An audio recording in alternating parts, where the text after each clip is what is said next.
Hello guys, my name is Shravan and welcome to my YouTube channel Neurox SS. So guys, आज हम start करने वाले हैं हमारा ये जो चैप्टर है स्ट्रक्चर ऑर्गेनाइजेशन इन एनिमल, इसका हम सेकंड पार्ट स्टार्ट करने वाले हैं। तो गाइज, इस वाले लेक्चर वीडियो में हम देखने वाले हैं हमारी जो एपिथेलियल टिश्यू रहती है उसको हम पूरा डिटेल में देखने वाले हैं। हमने अगले वाले लेक्चर में देखा था हमारे जो एनिमल रहते हैं, एनिमल के अंदर 4 टाइप की टिश्यू रहती है। कौन सी 4 टाइप की? इसमें हमारी फर्स्टली एपिथेलियल टिश्यू, उसके बाद हमारी कनेक्टिव टिश्यू, थर्ड हमारी मस्कुलर टिश्यू और फोर्थ हमारी नर्वस या न्यूरल टिश्यू। इस तरीके से 4 टाइप की टिश्यू एनिमल के ऑर्गेनाइजेशन में देखने को मिलेगी। सो इसमें से हम फर्स्टली हमारी जो एपिथेलियल टिश्यू रहती है इसको हम यहाँ पर डिटेल में देखने वाले हैं। फर्स्टली यहाँ पर हमारी epithelial tissue,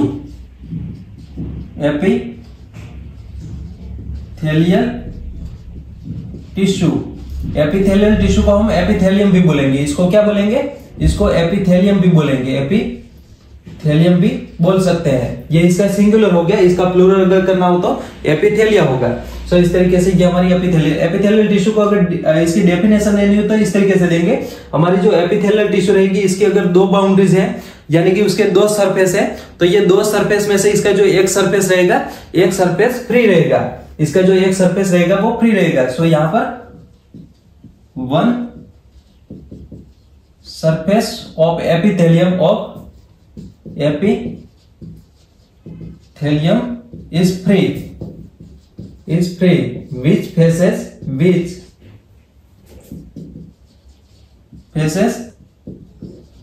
either body fluid or outside of environment,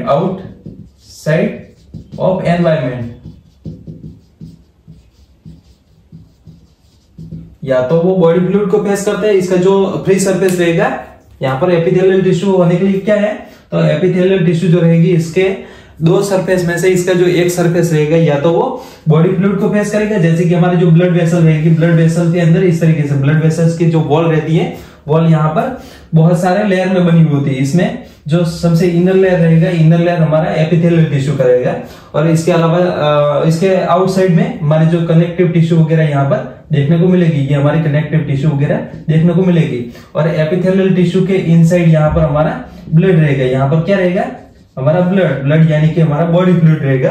और यहाँ पर ये जो हमारी वॉल है ये हमारी एपिथेलियल, ये होगी, ये ब्लैक पेन से होगी, ये हमारी एपिथेलियल टिश्यू होगी। अब ये एपिथेलियल टिश्यू या तो इसका एक सरफेस, यहाँ पर इसका जो एक सरफेस या तो बॉडी फ्लूइड के साथ कनेक्टेड रहेगा, यानी कि ये जो ब्लड है ये हमारी बॉडी फ्लूइड है, तो या तो बॉडी फ्लूइड के साथ कनेक्टेड रहेगा या आउटसाइड एनवायरनमेंट के साथ कनेक्टेड रहेगा। जैसे कि यहाँ पर हमारी स्किन होती है, स्किन में यहाँ पर हमारा ये आउटसाइड एनवायरनमेंट के साथ कनेक्टेड रहता है। और यहाँ पर इसके दूसरी ओर यहाँ पर दूसरी टाइप की टिश्यू प्रेजेंट हो सकती है। तो इस तरीके से यहाँ पर ये स्किन हो गया, स्किन का, और ये ब्लड वेसल का एग्जाम्पल हो गया, ब्लड वेसल्स, जैसे कि आर्टरी वगैरह हो सकती है। तो यहाँ पर ये स्किन के आउटसाइड क्या है, तो आउटसाइड एनवायरनमेंट है,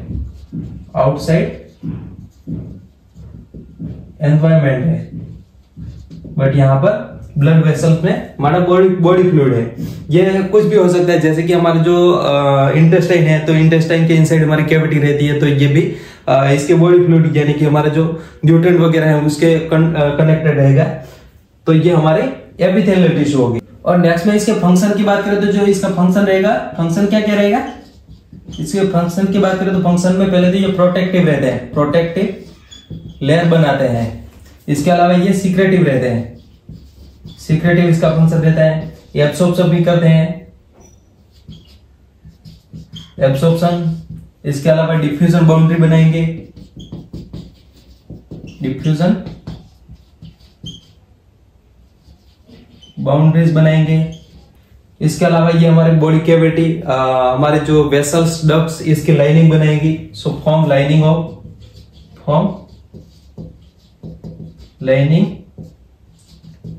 body cavity, ducts and vessels. इसकी भी जो इनर लाइनिंग रहती है वो हमारी एपिथेलियल टिश्यू से बनी हुई होती है। तो ये इसके फंक्शन है। इसके अलावा हमारी जो एपिथेलियल टिश्यू रहेगी उसको 2 ग्रुप में क्लासिफाई करेंगे, एपिथेलियल टिश्यू, इसको हम 2 ग्रुप में क्लासिफाई करेंगे। कौन से 2 ग्रुप? एक हमारा सिंपल एपिथेलियम और दूसरा हमारा कंपाउंड एपिथेलियम। फर्स्टली यहां पर हमारा सिंपल एपिथेलियम, सिंपल एपिथेलियम, और दूसरा हमारा कंपाउंड एपिथेलियम, दूसरा हमारा कंपाउंड एपिथेलियम, कंपाउंड या इसको कॉम्प्लेक्स भी बोलेंगे, कॉम्प्लेक्स एपिथेलियम। ओके, सो आपको ये दोनों समझ में आ रहे होंगे। एपिथेलियल टिश्यू इसके दो टाइप्स, एक हमारा सिंपल एपिथेलियम और दूसरा हमारा compound epithelium.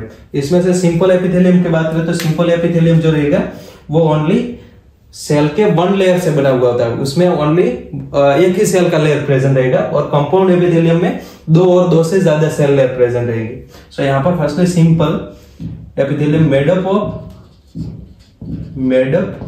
Of only one layer of epithelium cell,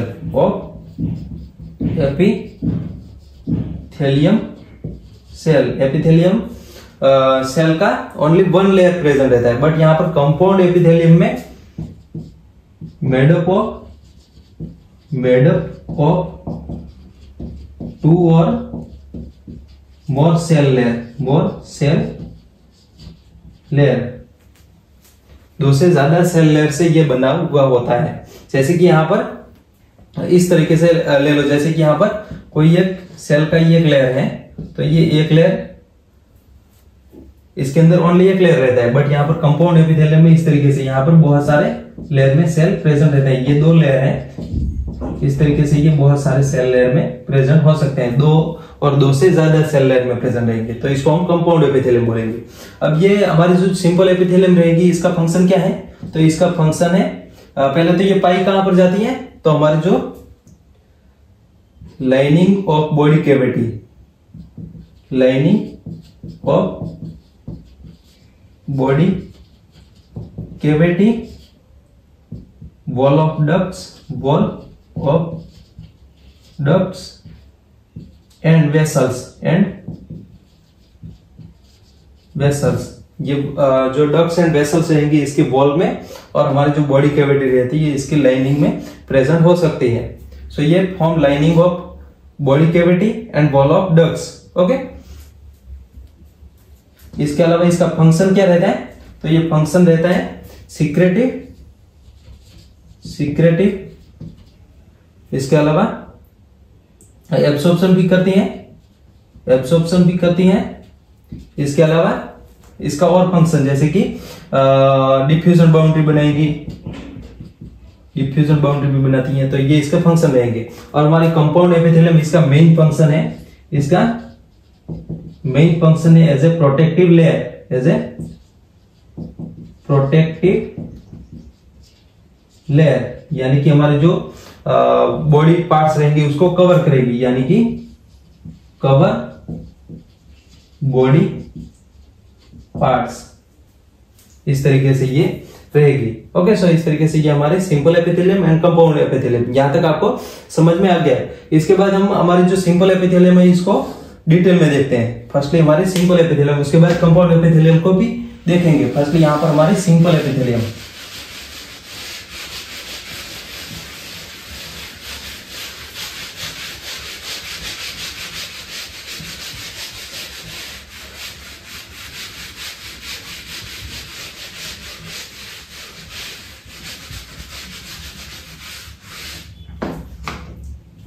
firstly यहां पर हमारे सिंपल एपिथेलियम, इसको सेंटर में लिखते हैं, सिंपल एपिथेलियम। अब ये जो सिंपल एपिथेलियम रहेगी, ये पहले तो हमने आगे देखा था, simple epithelium made up of only one cell layer. पहले तो ये made up of only one cell layer. Okay, ये एक सेल के लेयर से बनी होती है। इसके तीन टाइप रहेंगे। फर्दर इसको क्लासिफाई करेंगे तो इसके तीन टाइप्स रहेंगे। कौन से तीन टाइप? तो फर्स्टली यहां पर इसका क्लासिफिकेशन का बेस क्या है? तो इसके क्लासिफिकेशन का बेस अगर पूछे तो classify into three group based on structural structure modification of cell, modification of cell, cell के स्ट्रक्चर मॉडिफिकेशन क्या होता है, इसके हिसाब से इसको 3 ग्रुप में क्लासिफाइज करेंगे। फर्स्टली स्क्वेमस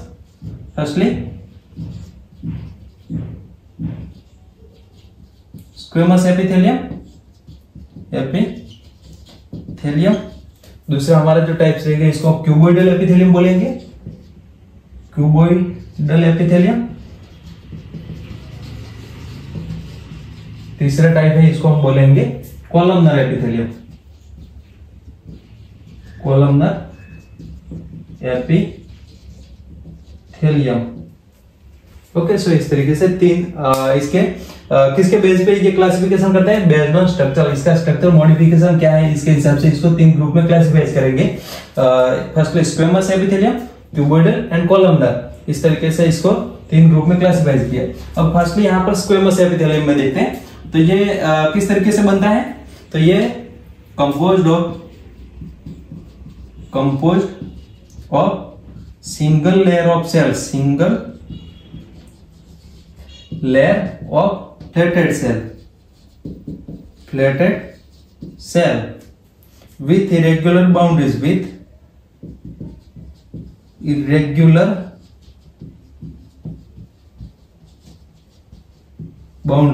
इरेगुलर बाउंड्री के साथ हमारा एक ही सेल का लेयर रहेगा और वो भी हमारे सेल रहेंगे वो फ्लैटेड रहेंगे। जैसे कि यहाँ पर आप इस तरीके से देख सकते हैं, ये हमारा कोई एक सेल है, ये दूसरे सेल के साथ जुड़ गया, इस तरीके से तीसरे सेल के साथ जुड़ गया, इस तरीके से हमारा एक सिंगल सेल का लेयर बनेगा। तो इसको हम बोलेंगे फ्लैटेड स्क्वेमस एपिथेलियम। इसके अंदर न्यूक्लियस भी रहते हैं। तो ये हमारी होगी हमारी कौन सी एपिथेलियम, तो स्क्वेमस एपिथेलियम। अब यहां पर ये कहां पर पाई जाती है, तो squamous epithelium found in wall of blood vessels, in wall of vessels. इसके अलावा हमारे जो एयर सैक रहेंगे, यानी कि wall of air sac of lung के जो एयर सैक रहेंगे उसके अंदर भी हमारी स्क्वेमस एपिथेलियम टिश्यू रहेगी। इसके अलावा कई और जगह जैसे कि आर्टरी है, हमारी वेन्स है, तो इसके अंदर भी ये देखने को, यानी कि ब्लड वेसल्स और हमारी और भी डक्ट्स के अंदर देखने को मिलेगी। इसके अलावा ये इसका फंक्शन क्या है, तो फंक्शन फॉर्म डिफ्यूजन बाउंड्री,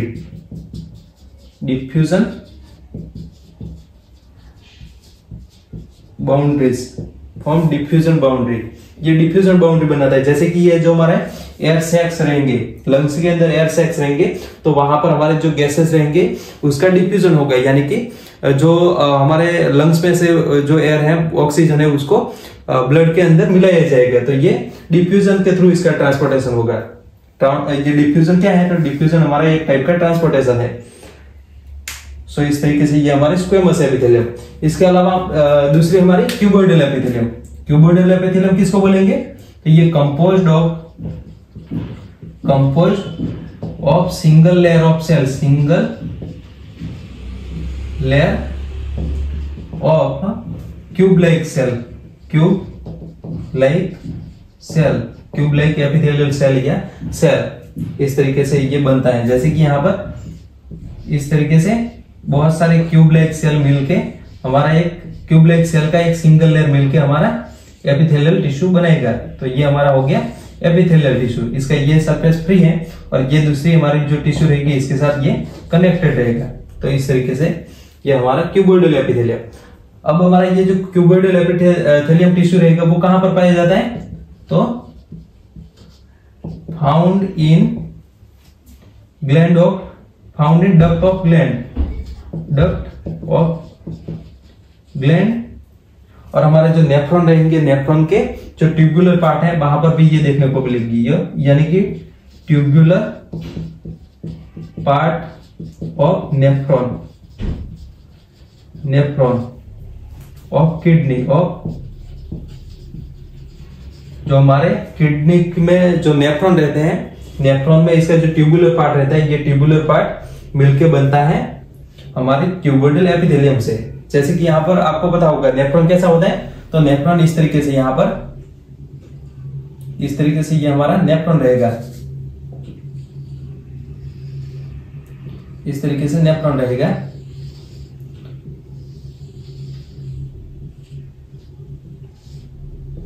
ये हमारे ऐसे नेफ्रॉन्स, बहुत सारे नेफ्रॉन किडनी में देखने को मिलते हैं। तो ये नेफ्रॉन जो रहेगा इसका ये ट्यूबुलर पार्ट है, यहां से लेके यहां तक ये इसका ट्यूबुलर पार्ट है। तो यहाँ पर हमारे कौन सी एपिथेलियम देखने को मिलते हैं, तो यहाँ पर हमारी क्यूबोइडल एपिथेलियम यहाँ पर देखने को मिलेगी। इसके अलावा हमारे जो ये नेफ्रॉन रहते हैं, नेफ्रॉन के पीसीटी यानी कि ये वाला जो पार्ट है, यानी कि epithelium of PCT, epithelium of PCT of nephron has microvilli on their surface। ये जो पीसीटी पार्ट है, इस वाले पार्ट में हमारे जो क्यूबोइडल एपिथेलियम रहेंगी, ये क्यूबोइडल एपिथेलियम में जो सेल रहेंगी इसके पास, इसके सरफेस पे इस तरीके से फिंगर लाइक प्रोजेक्शन रहेंगे, स्मॉल फिंगर लाइक प्रोजेक्शन रहेंगे, जिसको हम बोलेंगे माइक्रोविली बोलेंगे। Okay, microvilli on their surface. और इसका फंक्शन क्या होता है, इसके फंक्शन की अगर बात करें तो इसका फंक्शन क्या होता है, फंक्शन होता है secretion and absorption, secretion and absorption. ये इसके फंक्शन रहेंगे, secretion and absorption. Secretion and absorption cuboidal epithelium का फंक्शन है। इसके बाद थर्ड हमारी कॉलमनर एपिथेलियम। कॉलमनर एपिथेलियम जो रहेगी वो टॉल एंड स्लेंडर सेल से मिलके बनती है। कौन से, तो यहाँ पर टॉल सेल रहेंगे, बहुत सारे टॉल सेल रहेंगे। तो columnar epithelium composed of single layer of cells, single layer of tall and slender cell, tall and slender cell. यहां पर टॉल एंड स्लेंडर सेल देखने को मिल रही है। जैसे कि यहां पर ये हमारा टॉल सेल है, कॉलम लाइक सेल है। तो ये हमारी जो टिश्यू हुई इसको हम बोलेंगे, इसको क्या बोलेंगे, इसको हम कॉलमनर एपिथेलियम बोलेंगे। इसके जो न्यूक्लियर रहते हैं, यानी कि न्यूक्लियस वगैरह जो रहते हैं, ये बेस में लोकेटेड रहते हैं। So nucleus are located at base, ये बेस में लोकेटेड रहते हैं। ओके, सो ये हमारे कॉलमनर एपिथेलियम। अब ये देखने को कहां पर मिलती है, तो found in stomach, found in inner lining of stomach, inner lining of stomach and intestine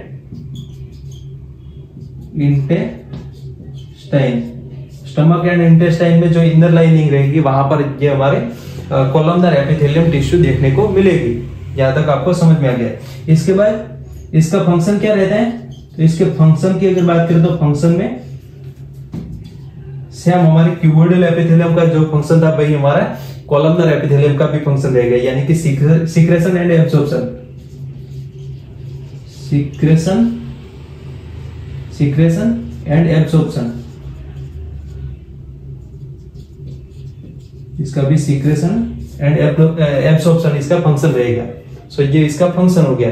अब यहाँ पर हमारे जो कॉलमनर एपिथेलियम रहेगी, इसके ऊपर समटाइम यहाँ पर माइक्रोविली देखने को मिलेगी। सो कुछ हमारे कॉलमनर एपिथेलियम है, इसके ऊपर भी माइक्रोविली देखने को मिलेगी। सीन माइक्रोविली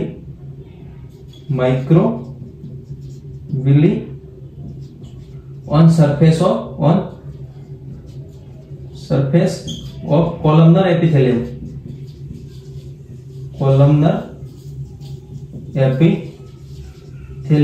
ये कॉलमनर एपिथेलियम के ऊपर यहाँ पर प्रोजेक्शन, फिंगर लाइक प्रोजेक्शन दिखेंगे, जिसको हम माइक्रोविली बोलेंगे। तो ये भी इसमें देखने को मिलते हैं। तो ये तीन टाइप की टिश्यू हो गई, squamous, cuboidal and columnar epithelium. अब इसमें से यहाँ पर आपको अगर इसका स्क्रीनशॉट लेना है, आपको नोट बनाने हैं, स्क्रीनशॉट लेना है तो आप ले सकते हैं। अब यहाँ पर हमारे जो क्यूबॉइडल एंड कॉलमनर एपिथेलियम, ये हमारे जो दो टाइप की टिश्यू है, इसमें कभी कभी क्या होता है, कभी कभी इसमें सिलिया प्रेजेंट होता है।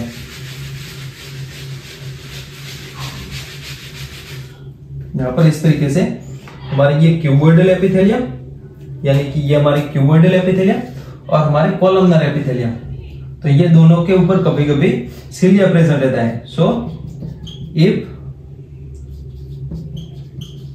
columnar and cuboidal epithelium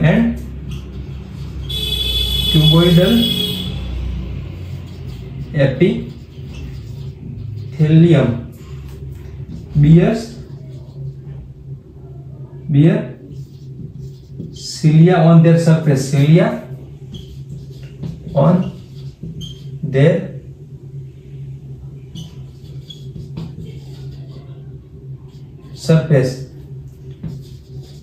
called ciliated epithelium,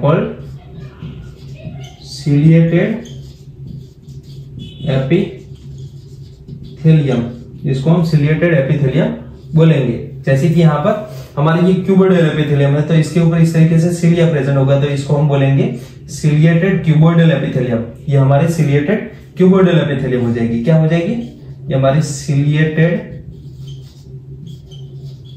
cuboidal epithelium हो जाएगी। सेम इसी तरीके से हमारा कॉलमनर एपिथेलियम के ऊपर भी सिलिया प्रेजेंट हो सकता है। तो इस तरीके से यहाँ पर ये हमारे कॉलमनर एपिथेलियम के ऊपर सिलिया प्रेजेंट है, इसको हम बोलेंगे सिलिएटेड कॉलमनर एपिथेलियम। यहाँ पर सिलिएटेड कॉलमनर एपिथेलियम। तो यहाँ पर सिलिया अगर प्रेजेंट होगा तो इसको हम सिलिएटेड एपिथेलियम बोलेंगे। क्या बोलेंगे? Ciliated epithelium. ओके, आपको ये समझ में आ रहा होगा। अब हमारे ये जो सिलिएटेड एपिथेलियम है, इसका फंक्शन क्या है?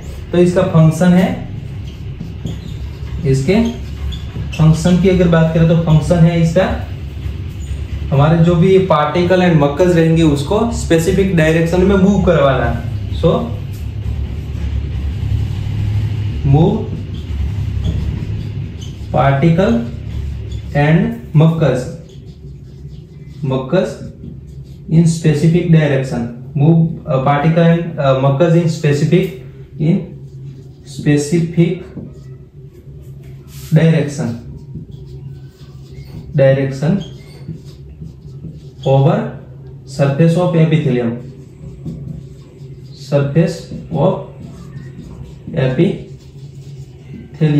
एपिथेलियम के सरफेस के ऊपर से इसको मूव करवाना स्पेसिफिक डायरेक्शन में। जैसे कि ये कहां पर प्रेजेंट रहती है, तो ये फाउंड इन फैलोपियन ट्यूब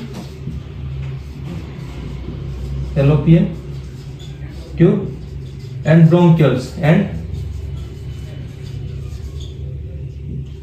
ब्रोंकियल्स जैसे कि फैलोपियन ट्यूब है, तो फैलोपियन ट्यूब के ऊपर हमारे जो स्पर्म रहेंगे, स्पर्म को हमारे जो फैलोपियन ट्यूब का जो एम्पुला पार्ट रहता है वहां तक पहुंचाने के लिए हमारे ये जो सिलिया रहेगा, सिलिया विप्लाइक मोशन करेगा और विप्लाइक मोशन करके वहां तक पहुंचाएगा और वहां पर फर्टिलाइजेशन होगा। और फर्टिलाइजेशन होने के बाद जो जाइगोट बनेगा, जाइगोट भी आगे हमारा यूटेरस में इसका इम्प्लांटेशन होना है, तो वहां से एम्पुला से लेके यूटेरस में लाने तक वो फिर से विप्लाइक मोशन करके उसको यूटेरस में लाते हैं। तो ये हमारा काम किसका है? तो ये सिलिया का। ओके, सो सिलिएटेड जो एपिथेलियम रहेंगी, इसका काम क्या है?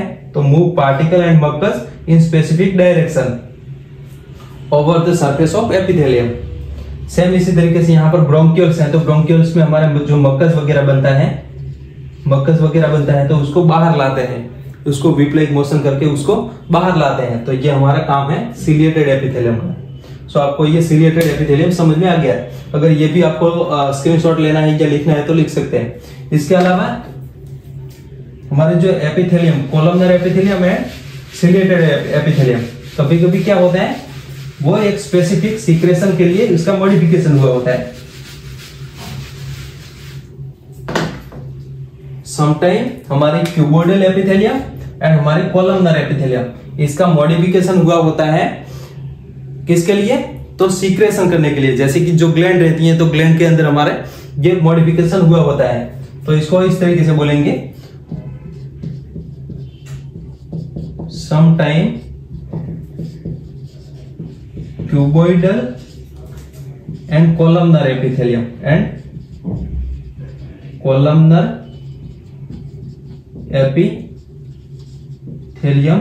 get specialized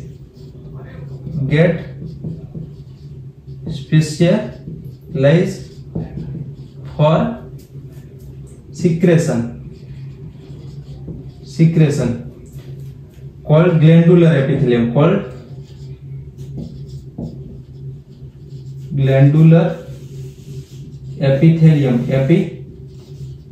एपिथेलियम बोलेंगे। इसको क्या बोलेंगे? कभी कभी सीक्रेशन के लिए हमारे जो एपिथेलियम है इसका मॉडिफिकेशन हुआ होता है, तो इसको हम बोलेंगे ग्लैंडुलर एपिथेलियम। एपिथेलियम। अब हमारे ये ग्लैंडुलर एपिथेलियम जो रहेंगे वो दो टाइप की, एक यूनिसेल्युलर रहेंगी और दूसरे मल्टी सेल्युलर रहेंगी।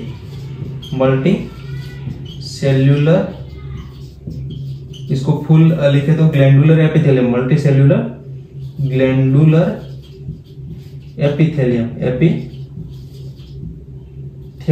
और यूनिसेल्युलर ग्लैंडुलर एपिथेलियम, ये आप समझ सकते हैं। तो यहाँ पर यूनिसेल्युलर इसका एग्जांपल की बात करें तो जैसे कि हमारे जो एलिमेंट्री कैनल रहते हैं, एलिमेंट्री कैनल के अंदर हमारे जो गॉबलेट सेल रहते हैं वो इसका यूनिसेल्युलर ग्लैंडुलर एपिथेलियम का एग्जांपल है। जैसे कि यहाँ पर यूनिसेल्युलर ग्लैंडुलर एपिथेलियम में हमारे जो सेल रहते हैं यानी कि glandular cell isolated from epithelium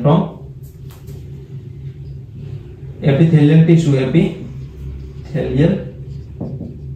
tissue. इसका एग्जांपल आपको एग्जाम में पूछा जा सकता है। इसके एग्जांपल में क्या है? तो इसके एग्जांपल में हमारे जो goblet cell of alimentary canal, इसके एग्जांपल में goblet cell of elementary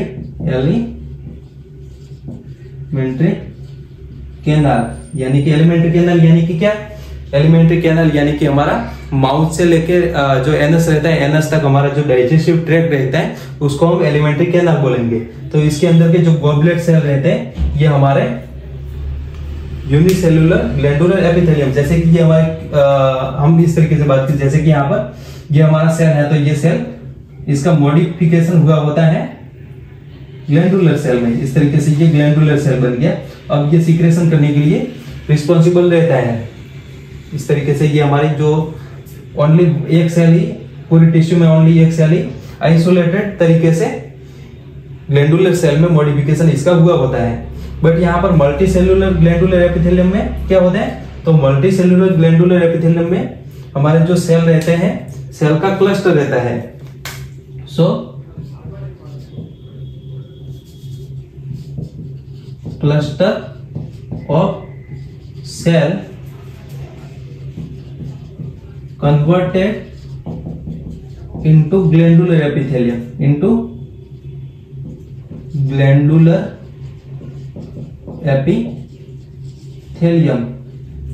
epithelium में पूरा सेल का क्लस्टर यानी कि बहुत सारे सेल कन्वर्ट हुए होते हैं। तो इसके एग्जांपल में क्या है? इसके एग्जांपल में बात करें तो इसके एग्जांपल में हमारे जो सलाइवरी ग्लैंड रहती है इसका एग्जांपल है सलाइवरी ग्लैंड, इसका एग्जांपल है। इसमें हमारे जो ग्लैंडुलर सेल रहता है ये हमारे मल्टी सेल्युलर ग्लैंडुलर एपिथेलियम रहते हैं। ओके, सो आपको ये समझ में आ गया होगा। जैसे कि ग्लैंडुलर एपिथेलियम में हम ये कॉलमनर एपिथेलियम में बात करते हैं, जैसे कि यहाँ पर बहुत सारे सेल इस तरीके से ग्लैंडुलर सेल में कन्वर्ट हुए होते हैं। तो ये हमारा हो गया मल्टी सेल्युलर ग्लैंडुलर एपिथेलियम। इसके अलावा हमारे जो ग्लैंडुलर एपिथेलियम रहेगी, ये ग्लैंडुलर एपिथेलियम दो टाइप की, इसके सीक्रेशन किस तरीके से होता है, सीक्रेशन कैसे बाहर निकलता है, इसके हिसाब से इसको दो ग्रुप में क्लासिफाई किया जाता है।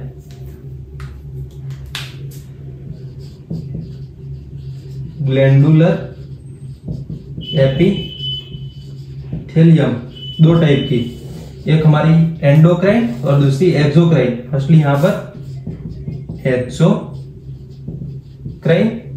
और एंडोक्राइन।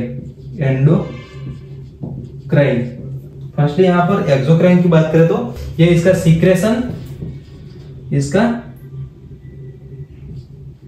सीक्रेशन जो रहेगा वो डक्ट के अंदर, इसकी खुद की डक्ट के अंदर निकलता है और ये डक्ट के थ्रू जो भी टारगेटेड एरिया है वहां पर पहुंच जाएंगे। सो यहाँ पर डक्ट इन्वॉल्व रहती है, बट यहाँ पर एंडोक्राइन में डक्ट नहीं रहती है। एब्सेंट डक्ट्स, इसके अंदर डक्ट्स एब्सेंट रहती है। ये directly release their secretion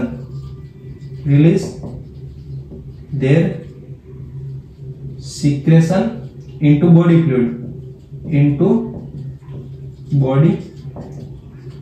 fluid, यानी कि ब्लड के अंदर ये अपना जो सीक्रेशन रहता है उसको डायरेक्टली निकाल देते हैं। इसके पास इसकी कोई स्पेसिफिक ग्लैंड नहीं रहती, बट ये जो एक्सोक्राइन ग्लैंड है, एक्सोक्राइन में इसकी स्पेसिफिक डक्ट रहती है और जो डक्ट रहेगी वही जो टारगेटेड एरिया रहेगा वहां तक पहुंच जाएगी। तो इसका जो सीक्रेशन रहेगा वो अगर डक्ट के अंदर हुआ तो हमारी एक्सोक्राइन, और डक्ट के बिना डायरेक्टली जो बॉडी फ्लूइड रहता है इसके अंदर अगर वो रिलीज हुआ तो वो हमारी एंडोक्राइन।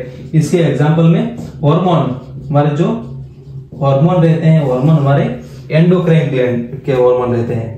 ओके, और हमारे जो एक्सोक्राइन रहेंगे इसके एग्जांपल की बात करें तो इसके एग्जांपल में जैसे कि हमारे जो स्वेट है, हमारा जो एंजाइम है, इसके अलावा मिल्क है, ऐसी कई सारी चीजें, मिल्क है, ईयर वैक्स है, तो ये सारी चीजें हमारे एक्सोक्राइन सीक्रेशन में आएगी। ओके, सो ये हो गया हमारी ग्लैंडुलर एपिथेलियम, आपको पूरा समझ में आ गया। अगर इसमें से कोई क्वेश्चन है तो आप कमेंट में कमेंट करिए ताकि इसको मैं और अच्छी तरीके से एक्सप्लेन करने का ट्राई करूंगा। ओके, सो ये होगी पूरी हमारी सिंपल एपिथेलियम। इसके बाद हम स्टार्ट करते हैं कंपाउंड एपिथेलियम। ये हमारी सिंपल एपिथेलियम होगी।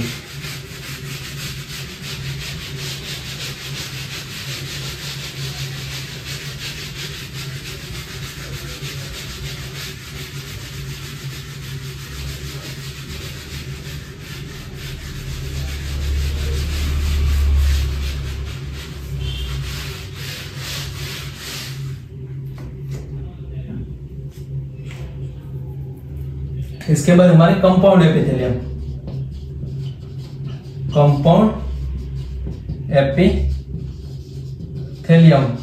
एपिथेलियम हमने देखा था, ये कितने सेल लेयर से बनती है? Made up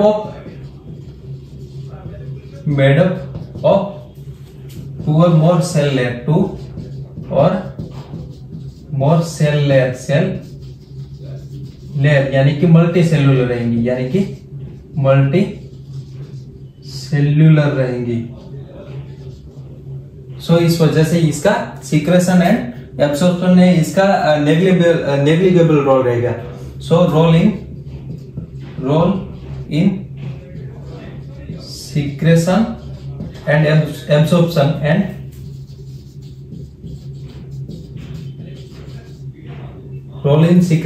absorption is negligible.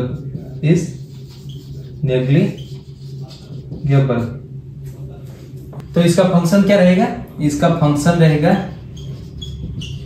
Function रहेगा प्रोटेक्शन का।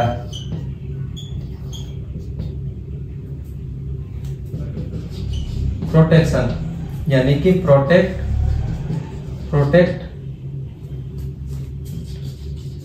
ऑर्गन फ्रॉम, या प्रोटेक्ट ऑर्गन या body from mechanical and chemical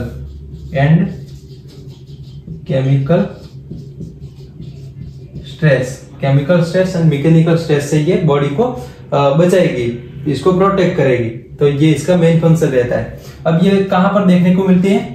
तो found in skin, buccal cavity,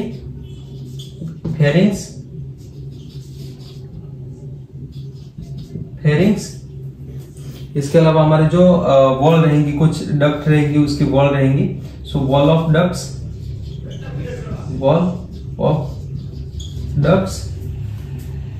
and pancreatic